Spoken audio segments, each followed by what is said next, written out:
Bonjour. Aujourd'hui, on va lire le chapitre 48-49. Déjà, j'ai posé comme titre à ce chapitre Vers l'échafaud, ou bien le malheur de un fait le bonheur des autres, ou autre titre, le rituel du passage. Bien sûr, d'après ces deux titres, notre lecture se penchera sur ce rite sacré du passage vers la guillotine et la mise en place de la carnavalisation animée.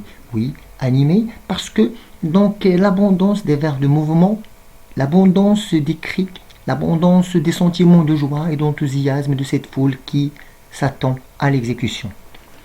Alors, le chapitre 48. D'une chambre de l'hôtel de ville. De l'hôtel de ville. Ainsi j'y suis. Le trajet exécrable est fait. La place est là.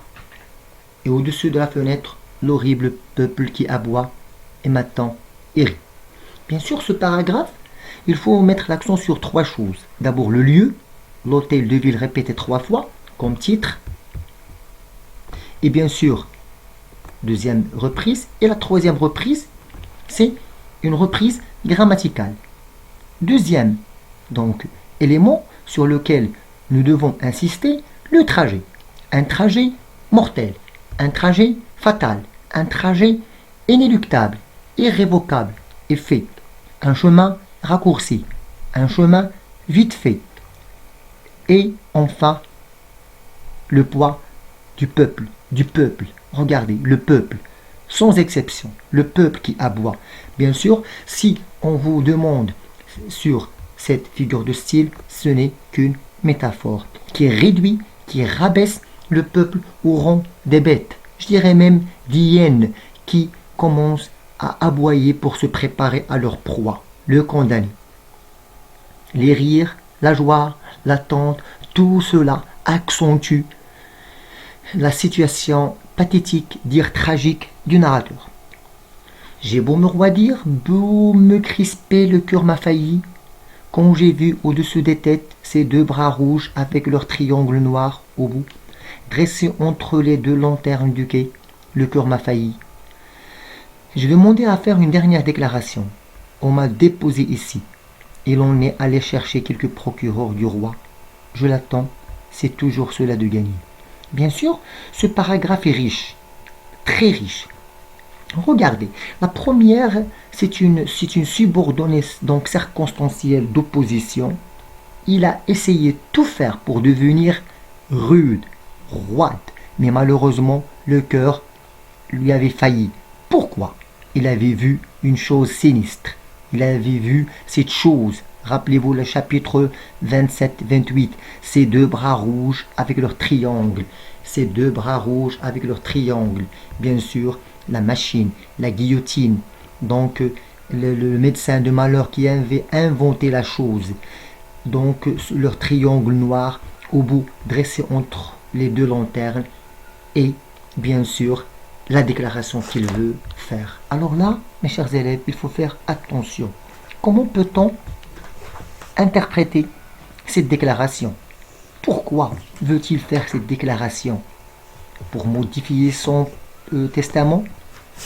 Pour écrire? Non. Mais c'est pour gagner quelques moments d'attente, quelques moments de vie qui vont allonger pour un moment passager, un moment éphémère, sa durée de vie. Donc déjà l'explication dans ce commentaire numéro 4, cette déclaration a pour objet immédiat, tout de suite, un sursis de vie, tout de suite, un sursis de vie de quelques minutes. Et pour objet probable, la grâce royale, c'est au roi seul que pourrait être adressée cette déclaration. Bien sûr, impossible de lui octroyer la grâce. Il faut donner l'exemple comme on dit. Voici, 3 heures sonnaient. On est venu m'avertir qu'il était temps. J'ai tremblé comme si je eusse pensé à autre chose depuis 6 heures, depuis 6 semaines, depuis 6 mois. Cela m'a fait l'effet de quelque chose d'inattendu. Mes chers élèves, voici déjà annonce la fin. Voici annonce la fin de son séjour, la fin de sa vie. Mais il vaut mieux de faire un retour en arrière pour voir ce trajet exécrable, comment est fait. Alors, c'est le retour en arrière. Si on vous demande maintenant le lieu, il va revenir bien sûr à la conciergerie. C'est 3 heures. 3 heures sonnées et on va l'avertir qu'il doit quitter la conciergerie vers l'hôtel de ville. Alors là, il va commencer. Bien sûr, on va voir ce qui va se passer. Ils m'ont fait traverser leur corridor et descendre leur escalier. Ils m'ont poussé entre 2 guichets de rez-de-chaussée, sale, sombre, étroite, voûtée, à peine éclairée d'un jour de pluie et de brouillard. Une chaise était au milieu. Ils m'ont dit de m'asseoir. Je me suis assis. Rappelez-vous la pluie. Rappelez-vous la pluie. Et le départ des forçats, chapitre 15, 13 bien sûr, et plutôt 13 et 14, je m'excuse. Alors là, comment pouvez-vous donc expliquer donc cette phrase? Ils m'ont dit de m'asseoir, je m'assis. Alors là, on découvre peu à peu le profil de ce personnage. Ils m'ont dit de m'asseoir, je me suis assis, donc cela montre qu'il est soumis, résigné à ses ordres. Il est dépourvu de volonté, dépourvu de pouvoir. Il déclare sa faiblesse devant son exécuteur. Il y avait près de la porte et le long des murs quelques personnes debout. Outre le prêtre et les gendarmes, il y avait aussi 3 hommes. Le premier, le plus grand, le plus vieux, était gras et avait la face rouge. Il portait une redingote et un chapeau à 3 cornes déformées. C'était lui. C'était le bourreau, le valet de la guillotine. Les 2 autres étaient ses valets à lui. Regardez l'ironie. C'était le valet de la guillotine. C'était le valet de la guillotine. La guillotine est une reine, mes chers élèves. Le valet de la guillotine, ce n'est qu'une personnification de cette guillotine qui connote la mort qui le guette depuis le chapitre 1. Bien sûr, regardez maintenant cet homme, comment est-il décrit? La face rouge. Le rouge, mes chers élèves, connote bien sûr la mort, le sang.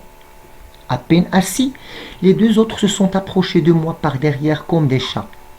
Puis tout à coup, j'ai senti un froid d'acier dans mes cheveux et les ciseaux ont grincé à mes oreilles. Mes cheveux coupés au hasard tombaient par mèches sur mes épaules et l'homme au chapeau à 3 cornes les époussetait doucement avec sa grosse main. Au niveau de ces lignes, je vous demande maintenant de quelle figure de style s'agit-il dans la phrase suivante. Donc, j'ai senti un froid d'acier. J'ai senti un froid d'acier. J'ai senti un froid d'acier. Bien sûr, l'acier, la matière pour remplacer l'objet, les ciseaux. Vous allez dire que c'est l'une des figures de quoi? De remplacement, de substitution. On remplace un élément par un autre. Qui ont bien sûr 2 éléments qui ont une relation étroite. La matière et l'objet, c'est une métonymie. Mes cheveux coupés au hasard tombaient par mèches sur mes épaules et l'homme au chapeau à 3 cornes les époussetait doucement avec sa grosse main. Autour, on parlait à voix basse. Il y avait un grand bruit au dehors, comme un frémissement qui ondulait dans l'air. J'ai cru d'abord que c'était la rivière, mais à des rires qui éclataient, j'ai reconnu que c'était la foule. Alors là, le poids de la foule, le poids de cette populace, le poids de ce peuple, le poids de cette foule de visages qui l'attendaient. Regardez, regardez, un frémissement qui ondulait dans l'air. Le bruit était tellement immense, tellement strident, qu'il lui arrive dans sa chambre à l'hôtel de ville, au haut, dans sa chambre, un jeune homme près de la fenêtre qui écrivait avec un crayon sur un portefeuille a demandé à un des guichetiers comment s'appelait ce qu'on faisait là. Là, c'est un discours indirect, bien sûr. La toilette du condamné, a répondu l'autre. J'ai compris que cela serait demain dans le journal. deux éléments dans cette phrase qui montrent l'insensibilité. D'abord, le verbe faire, ce qu'on faisait là, ce qu'on faisait là, ce qu'on faisait là. Il banalise cette opération. La toilette, mon cher monsieur, bien sûr, c'est la toilette du condamné. On lui rase, on lui coupe les cheveux pour le préparer, pour faciliter l'exécution. Pour dire que c'est une mort douce, une mort simple, simplifiée, rapide. Donc, la chose est faite. La toilette du condamné, a répondu l'autre. J'ai compris que cela serait demain dans le journal.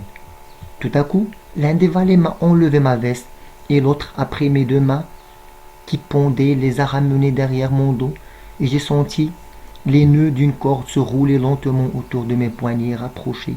En même temps, l'autre détachait ma cravate, ma chemise de batiste, ce lambeau qui me restait du mois d'autrefois, l'a fait en quelque sorte hésiter un moment, puis il s'est mis à en couper le col.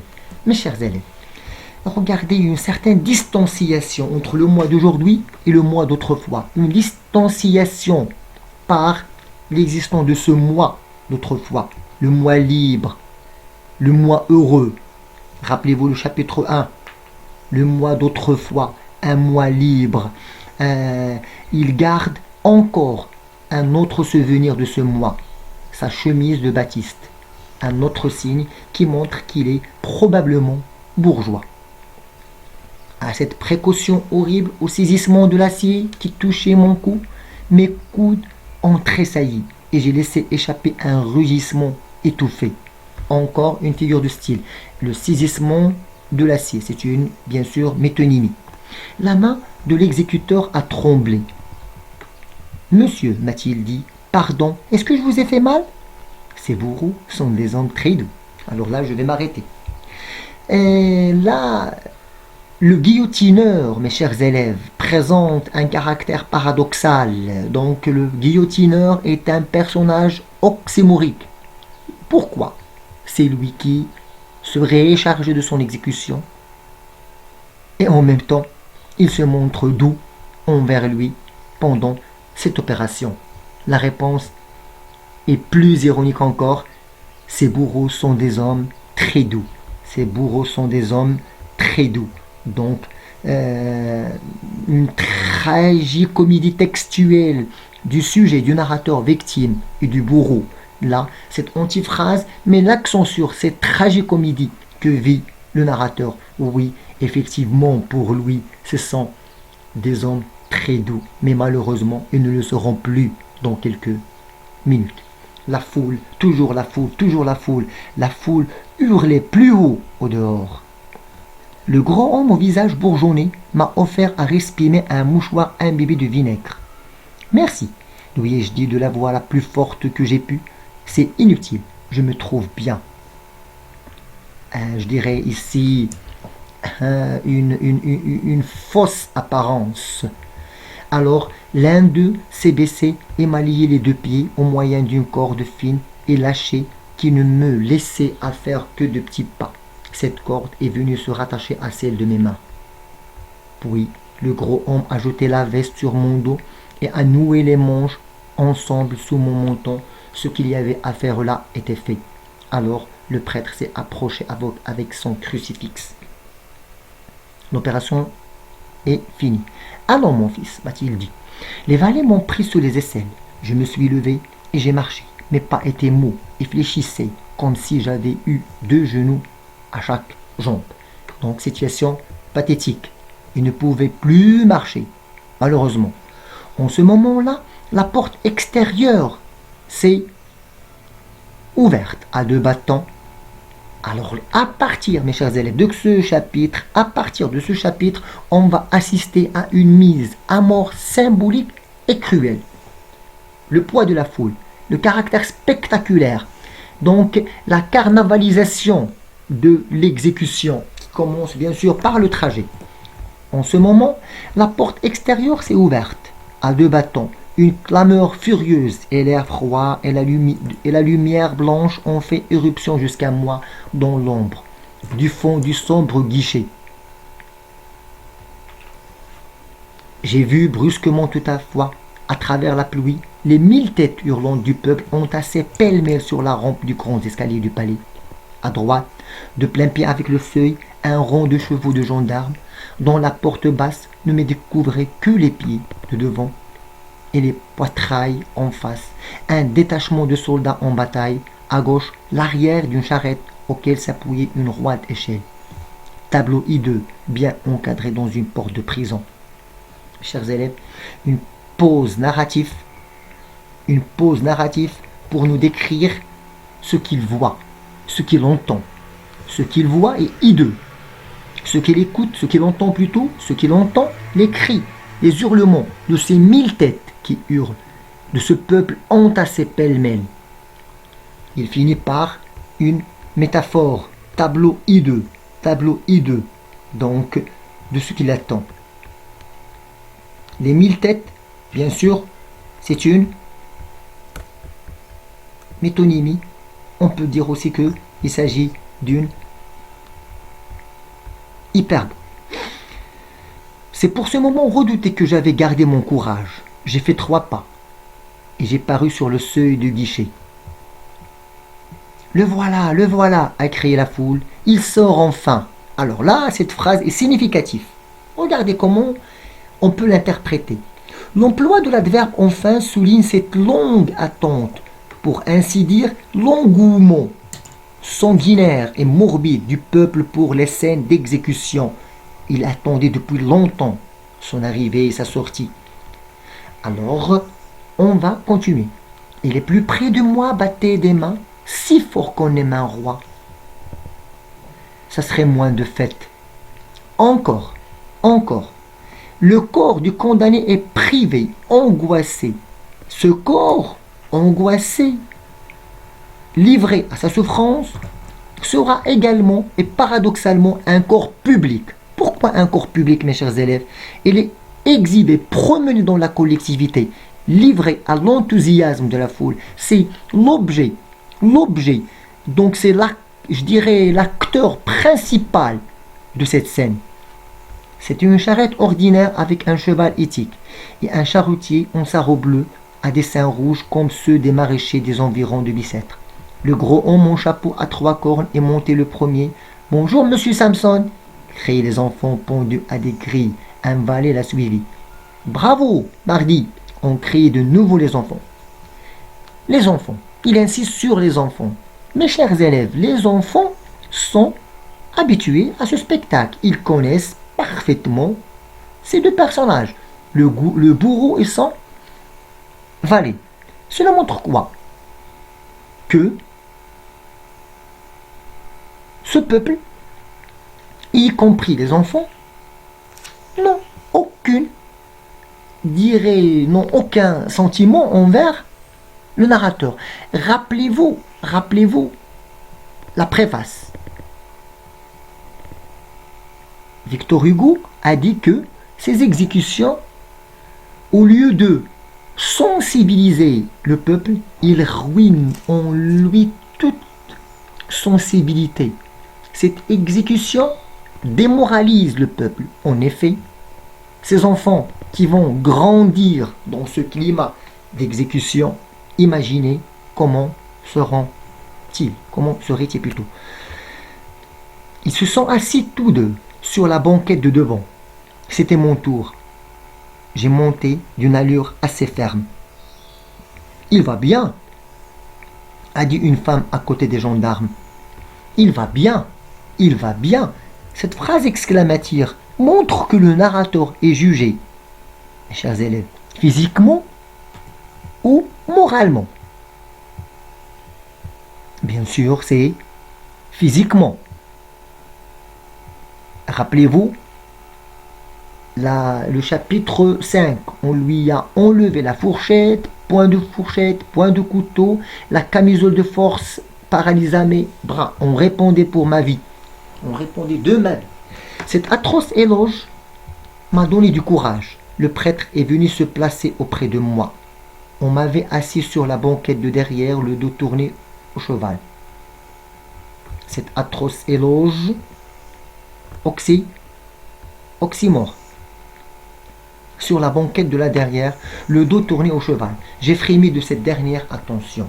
Ils mettent de l'humanité là-dedans. J'ai voulu regarder autour de moi. Gendarme devant, gendarme derrière. Puis de la foule et de la foule. Une mer de tête sur la place. Écoutez, cet anaphore du mot foule 3 fois. L'insistance sur l'effet et le poids accablant de la foule est évoqué par la redondance de la foule. De la foule et encore de la foule. Un piquet de gendarmes à cheval m'attendait à la porte de la grille. L'officier a donné l'ordre.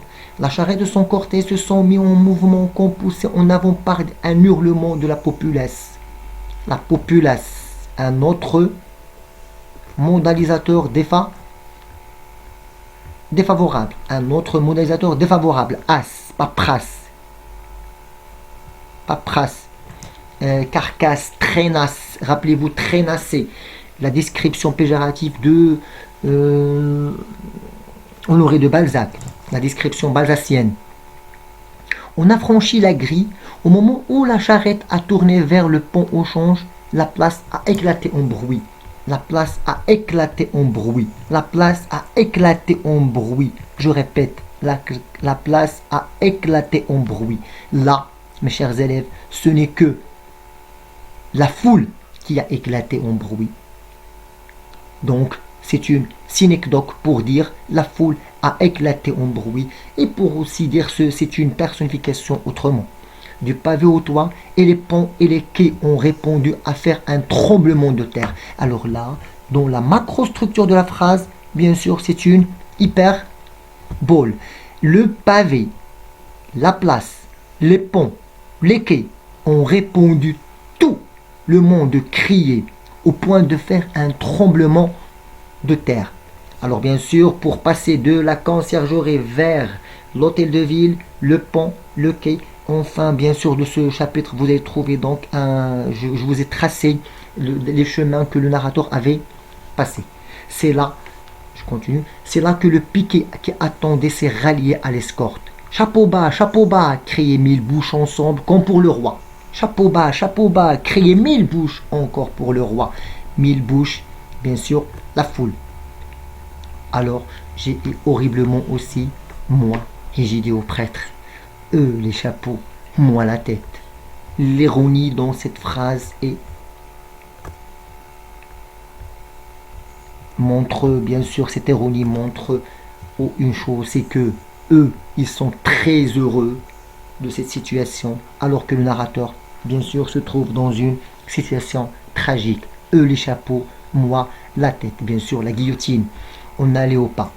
Le quai aux fleurs embaumé ces jours de marché. Les marchands ont quitté leur bouquet pour moi. Regardez là. Donc la phrase combien il est lourde, combien il est significatif. Ces marchands ont quitté leur bouquet pour moi. Ont quitté leur marchandises pour moi. Ont quitté leur commerce pour moi. Aujourd'hui, le plus important, c'est l'exécution. Alors, vis-à-vis un peu avant la tour carrée qui fait le coin du palais, il y a des cabarets dont les entresols étaient pleins de spectateurs heureux de leur place. Surtout des femmes, la journée doit être bonne pour les cabaretiers.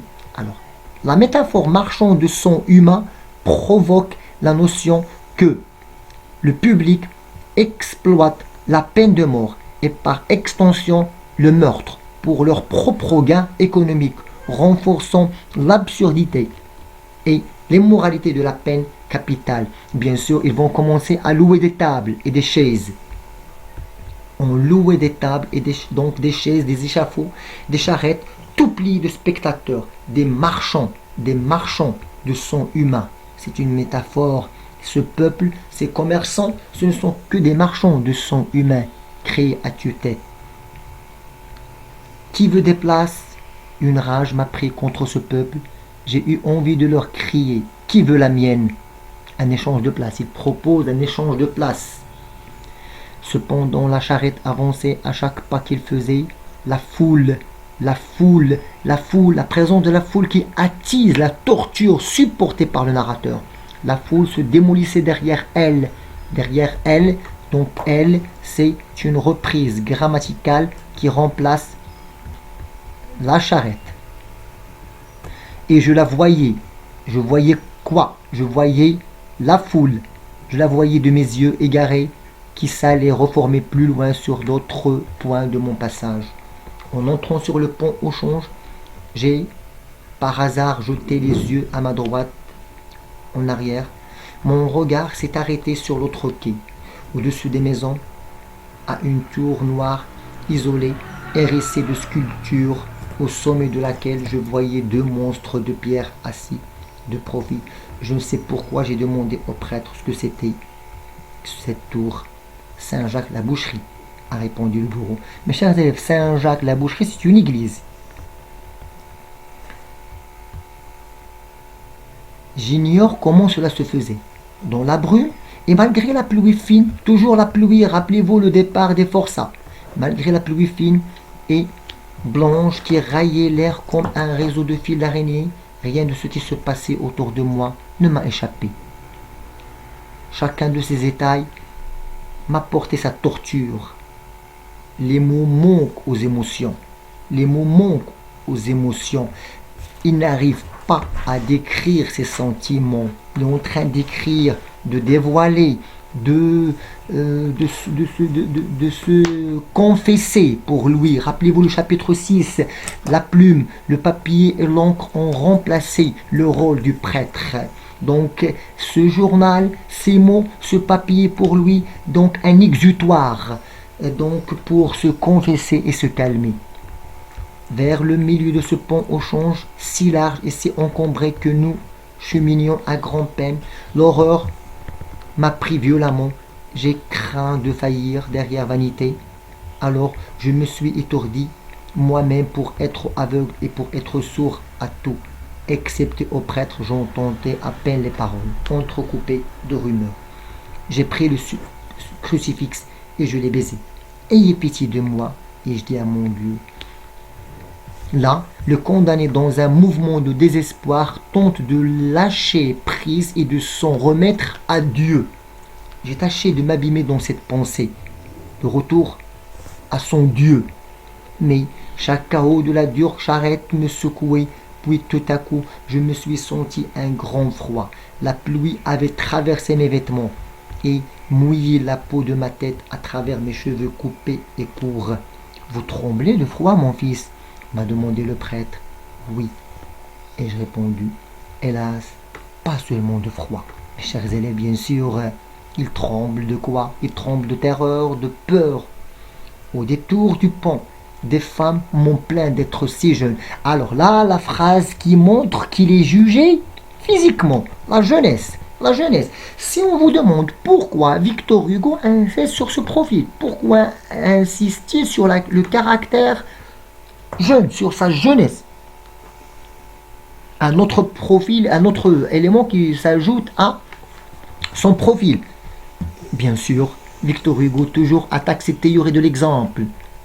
Ils disent qu'il faut retrancher de la communauté un élément nuisible ou susceptible de lui nuire encore. Alors là, un élément jeune, donc un citoyen jeune, fort, instruit, éduqué, il servira à sa communauté, il servira à sa société. Pourquoi l'exécuter? Nous avons pris le fatal quai. Je commençais à ne plus voir, à ne plus entendre. Toutes ces voix, toutes ces têtes aux fenêtres, aux portes, aux grilles des boutiques, aux branches des lanternes, ces spectateurs avides et cruels, cette foule où tous me connaissent et je ne connais personne, cette route pavée et murée de visages humains, j'étais ivre, stupide, insensé. C'est une chose insupportable que le poids de tant de regards appuyés sur vous. Oui, le poids, la passivité de cette foule va rendre au néant l'existence du narrateur, même avant d'arriver à la guillotine. Je commençais à ne plus voir, à ne plus entendre. Il est abasourdi par cette foule devant lui, par cette tête, par ces visages accrochés, placés partout, ces spectateurs avides et cruels. Alors là, je vous ai fait un autre commentaire. Derrière ce crime parfaitement abstrait et ainsi représenté, un autre crime, mais parfaitement concret, celui que la société commet envers le condamné. Bien sûr, je vous ai déjà dit qu'il est doublement condamné par la justice et par la société. Victor Hugo met ainsi en valeur la complicité de la justice et de la foule, de la société qui applaudit cette exécution. Je vacillais donc sur le banc, ne prêtant même plus attention au prêtre et crucifix. Dans le tumulte qui m'enveloppait, je ne distinguais plus les cris de pitié, les cris de joie. C'est une antithèse. Les rires des plaintes, les voix du bruit, tout cela était une rumeur qui résonnait dans ma tête comme dans un écho de cuivre. Mes yeux lisaient machinalement les enseignes, figure de style. Mes yeux lisaient machinalement. Bien sûr, il s'agit d'une métaphore. Machinalement. Cela montre qu'il est devenu une machine, dépourvue de sentiments. Rappelez-vous le chapitre 2. Quand on voulait lui mettre les menottes, je laissais faire. C'était une machine sur une machine. Alors, mes yeux lisaient machinalement les enseignes des boutiques. Une fois l'étrange curiosité me prit de tourner la tête et de regarder vers quoi j'avançais. C'était une dernière bravade de l'intelligence, mais le corps ne voulut pas. Ma nuque resta paralysée et d'avance comme morte. Alors là, on doit expliquer ce paragraphe. Surtout,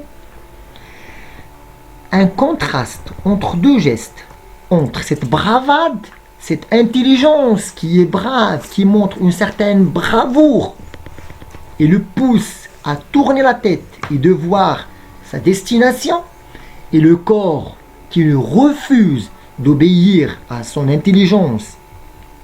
Oui, l'intelligence lui demande d'être brave et de voir vers où il passe.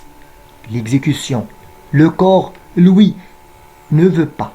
Sa nuque reste paralysée.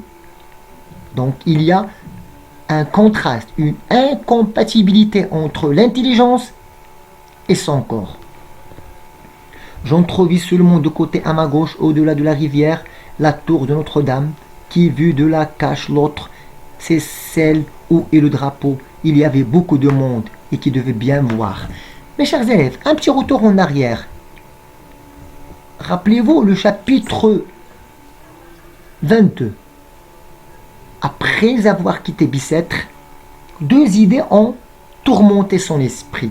D'abord, il s'est dit que il y a des gens qui vieillissent là à Bicêtre, puis il a vu les tours de Notre-Dame. Il s'est dit que les gens qui sont accrochés à ces tours là où il y avait donc le drapeau verront bien son exécution, son passage. Alors là, c'est un petit rappel.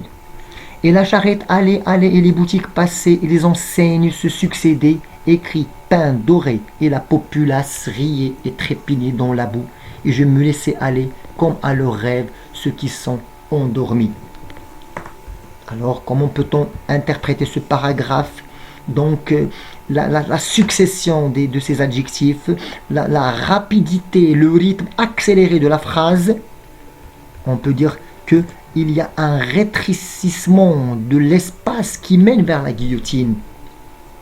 Tout à coup, la série des boutiques qui occupait mes yeux s'est coupée à l'angle d'une place. La voix de la foule est devenue plus vaste, plus lapissante, plus joyeuse encore, une gradation qui met l'accent sur la joie, l'enthousiasme, l'euphorie. La charrette s'est arrêtée subitement et j'ai failli tomber, la face sur les planches. Le prêtre m'a soutenu. « Courage !» m'a-t-il murmuré. Oh, l'ironie, l'humour noir de Victor Hugo. Courage, vous demandez le courage à un pauvre condamné, mon cher monsieur le prêtre. Alors, on a apporté une échelle à l'arrière de la charrette. Ils m'ont donné le bras.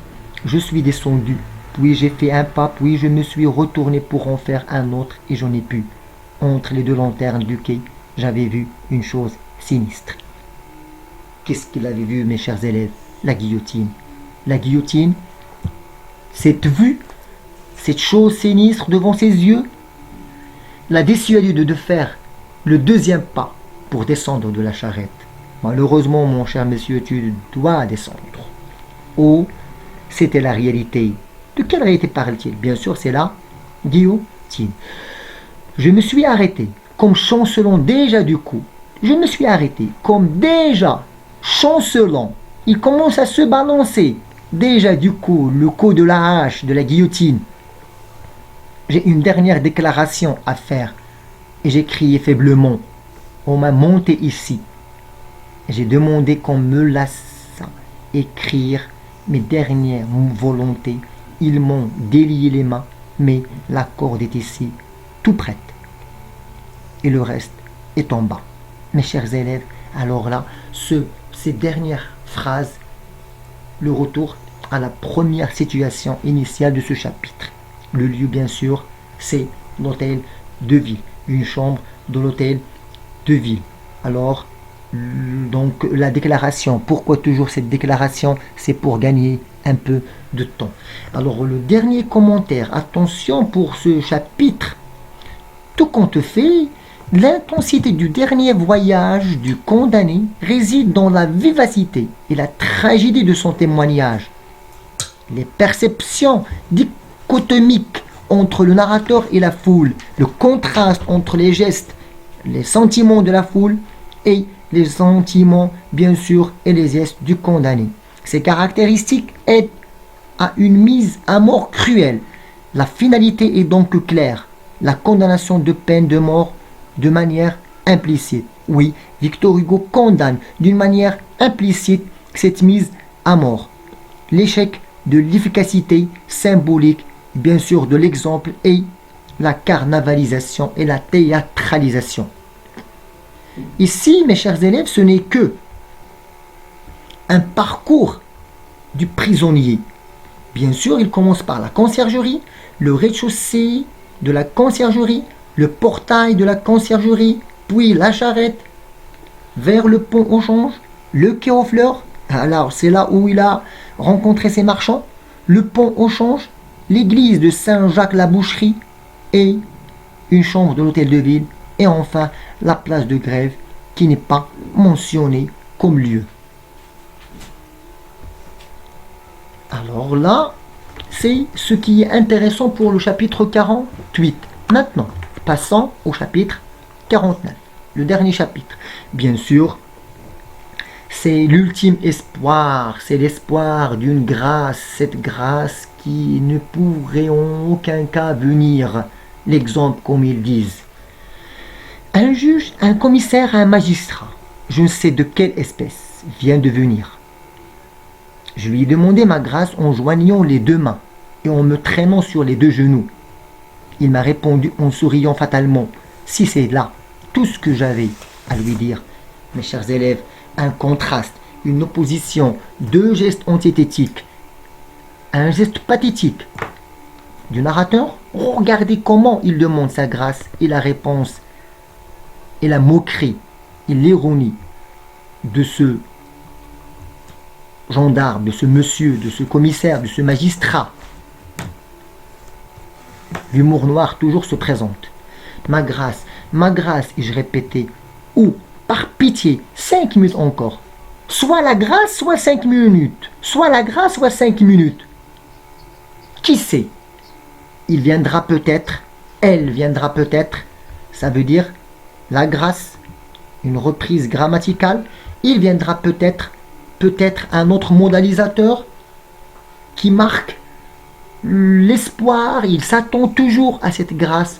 Cela est si horrible à mon âge, cela, mourir de cette façon, être guillotiné, est horrible, et si horrible, tellement horrible à mon âge, encore jeune, qui peut servir bien sûr de mourir ainsi, des grâces qui arrivent au dernier moment, on l'a vu souvent. Et à qui fera-t-on grâce, monsieur, si ce n'est à moi? cet exécrable bourreau, il s'est approché du juge pour lui dire que l'exécution devrait être faite à une certaine heure, que cette heure approchait, qu'il était responsable, que d'ailleurs il pleut, et que cela risque de se rouiller. Cela, la guillotine. Et par pitié, 1 minute pour attendre ma grâce, ou je me défends, je mords. Le juge et le bourreau sont sortis. Je suis seul, seul avec 2 gendarmes. Oh, l'horrible peuple avec ses cris d'hyène, une autre métaphore. Qui sait si je lui échapperai pas, si je ne serai pas sauvé, si ma grâce, il est impossible qu'on me fasse grâce. Ah, les misérables, il me semble qu'on monte l'escalier.